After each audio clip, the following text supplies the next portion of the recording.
ताकत news channel ताकत सच की एडिटर इन चीफ महफूज आलम जी के द्वारा संचालित पटना का मैं doctor Surya Shankar Kumar, physiotherapist, director of engineering rehab. मेरी एनजीओ भी है इंजीनियरिंग वेलफेयर फाउंडेशन, जो कि वर्कशॉप जो हो रही है इंजीनियरिंग वेलफेयर फाउंडेशन के तरफ से हो रही है।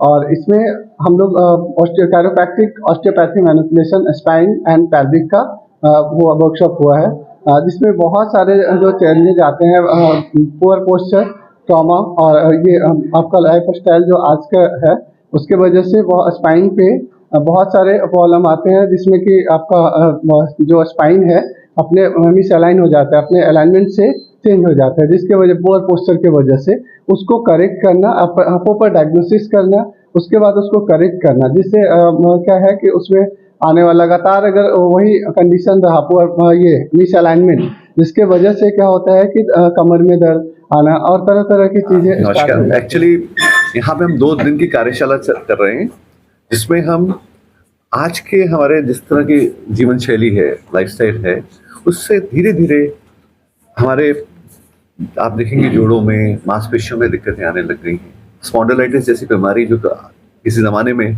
40-50 साल की उम्र में होती थी, आज 20 साल के बच्चों को भी होने लग गई है। खासतौर पर जब से मोबाइल आया है, हमारा ग्राउंड खाली रहने लग गए हैं और हम अपने जीवन शैली को बदल चुके हैं, तो हम सबको ये प्रॉब्लम्स, जोड़ों के दर्द, रीढ़ की हड्डी की दिक्कतें, ये बहुत बढ़ने लग गई हैं। तो इसमें जब हम लंबे समय तक बैठते हैं और गलत पोस्चर में बैठते हैं, तो हमारी मांसपेशियों में जो एक संतुलन है वो खत्म हो जाता है। और कोई भी चीज़, अगर आपने खंबा देखा, उसके तरफ 2 रस्सियाँ जिसको खड़े करके रखी हुई हैं, एक साइड की रस्सी टाइट हो जाएगी, दूसरी साइड की रस्सी कमज़ोर हो जाएगी, तो खंबा झुकने लग जाएगा।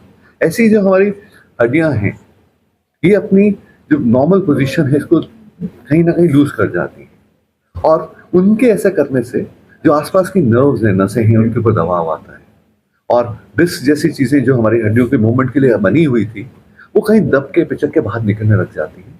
तो हम यहाँ पे इसलिए इकट्ठे हुए हैं कि हम समझें कि किस तरीके से ये जो चीज़ें आ रही हैं इनको हम रोक सकें और उनका समाधान कर चुके हैं। देखिए, बहुत अच्छा सवाल आपने किया है। दर्द निवारक गोलियों पे बहुत दिनों से चर्चा चल रही है, और अक्सर जो भी बातें होती है वो सुनी सुनाई ही बातें होती है। कोई दर्द निवारक गोली अगर मार्केट में है तो इसलिए है क्योंकि उसको सरकार की तरफ से मान्यता प्राप्त है, अप्रूवल है। After lots of scientific researches, कई स्टेजेस में वो रिसर्च होते हैं, 3 स्टेजेस में, उसके बाद कोई दर्द निवारक गोली मार्केट में आने के लिए लाइसेंस मिलता है उसको।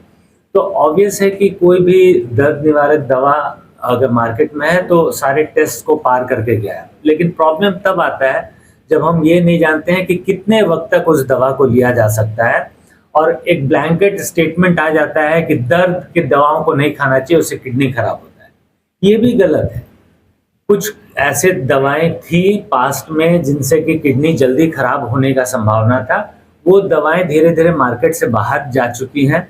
अभी ऐसे मेडिकेशंस हैं जो कि या तो आप लाइफ लॉन्ग खाते हैं, जैसे ट्रामाडोल है, वो आप लंबे समय तक खाते रह जाते हैं, आपके किडनी से कोई उसको वास्ता नहीं है।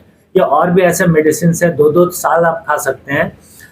लेकिन यही है कि एक एक्सपर्ट के नॉलेज के आधार पे ओपिनियन लें किसी क्वालिफाइड डॉक्टर से, और उनसे समझ लें कि कितने ड्यूरेशन के लिए सेफ्टी प्रोफाइल के तहत वो डॉक्टर आपको प्रिस्क्राइब जब करते हैं तो वो जानते हैं कि ये दवा 15 दिन, 14 दिन, 20 दिन, 21 दिन, 1 महीना लिया जा सकता है। कार्यक्रम का ध्येय तो होता है कि समाज को फायदा। समाज को फायदा किन से मिलेगा? जो उसके एक्सपर्ट हैं। तो यहाँ पे एक्सपर्ट का जमावड़ा लगा है। इन सब का प्रैक्टिस का मेरे ख्याल से 20-20 साल, 25 साल हो गया। ये लोग भी सीखने आए हैं, कुछ नया सीखेंगे, समाज को वही डिसेमिनेट करेंगे, और अंततः फायदा किसको है? सोसाइटी को ही है। हम आप यहाँ बैठे किस लिए हैं? सोसाइटी के लिए बैठे हैं। हम लोग पब्लिक के लिए बैठे हैं, ठीक है। हमारा एक होता है कि एक इनकम होनी चाहिए, बट पहला ध्येय है मानवता, समाज के प्रति अपने उत्तरदायित्व को समझना और उसी दिशा में काम।